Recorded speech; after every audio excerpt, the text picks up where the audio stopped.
2026 സൂചനയാണോ എന്ന ചോദ്യത്തിന് ഇത് 2026 വലിയ സൂചനയല്ല എന്നതാണ് എന്റെ ടേക്ക്. അതിന് കാരണമുണ്ട്.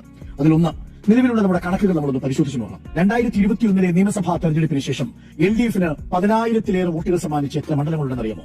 69 മണ്ഡലങ്ങളിൽ 10,000-ലേറെയാണ് ഭൂരിപക്ഷം LDF-ന് 2021 തെരഞ്ഞെടുപ്പിൽ. അതിൽ തന്നെ 42 മണ്ഡലങ്ങളിൽ ഭൂരിപക്ഷം 20,000-ന് മുകളിലാണ്. 20,000-ന് മുകളിലുള്ള 42 മണ്ഡലങ്ങൾ LDF-ന്റെ കയ്യിലുണ്ട്. 10,000-ന് മുകളിൽ ഭൂരിപക്ഷമുള്ള 69 മണ്ഡലങ്ങൾ LDF-ന്റെ കയ്യിലുണ്ട്. ഇനി 5,000-ന് മുകളിലുള്ള 14 കോൺസ്റ്റിറ്റ്യുവൻസികൾ LDF-ന്റെ കയ്യിലുണ്ട്. നിലമ്പൂർ ഏതിലാണ് പെടുന്നത്? ഈ 3 കാറ്റഗറിയിലും നിലമ്പൂർ ഉൾപ്പെടുന്നില്ല. 20,000-ന് മുകളിലല്ല ഭൂരിപക്ഷം, 10,000-ന് മുകളിലല്ല, എന്തിനേറെ 5,000-ന് മുകളിലല്ല. കേവലം 2,700 വോട്ടിന്റെ മാത്രം ഭൂരിപക്ഷമുള്ള നിലമ്പൂർ മണ്ഡലം വരുന്നത് അവസാനത്തെ കാറ്റഗറിയിലുള്ള 16 മണ്ഡലങ്ങളിലാണ്. ആ 16 മണ്ഡലങ്ങളിലാവട്ടെ 3 ഇപ്പോൾ മന്ത്രിമാരുണ്ട്. നിയമം അടക്കമുള്ള സ്ഥലങ്ങളിൽ മന്ത്രിമാരുണ്ട്.